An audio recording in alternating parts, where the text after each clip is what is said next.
Cards. లైఫ్లో మనం అస్సలు మర్చిపోలేని వాటిలో ఇదొకటి.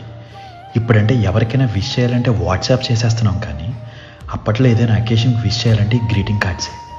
డిసెంబర్ వచ్చిందంటే చాలు, చిన్నప్పుడు ఊర్లో ఎక్కడ చూసినా గ్రీటింగ్ కార్డ్ షాప్సే.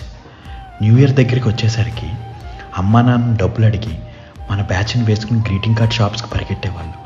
అక్కడున్న కలర్ఫుల్ గ్రీటింగ్స్ చూస్తే మైండ్ పోయేది. Especially music greeting cards open చేయగానే మ్యూజిక్ ప్లే అయ్యేది.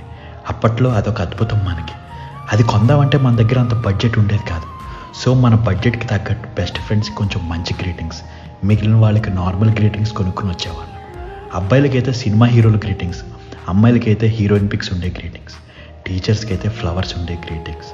ఇంకా న్యూ ఇయర్ రోజు సైకిల్ వేసుకుని స్కూల్ హాలిడే అయినా సరే ఫ్రెండ్స్ అందరిళ్ళకి వెళ్ళి గ్రీటింగ్ కార్డ్స్ అని చాక్లెట్ ఇచ్చి విష్ చేయడం, వాళ్ళు ఇచ్చే కార్డ్స్ తీసుకోవడం. తర్వాత బ్యాచ్ అంతా కలిసి మన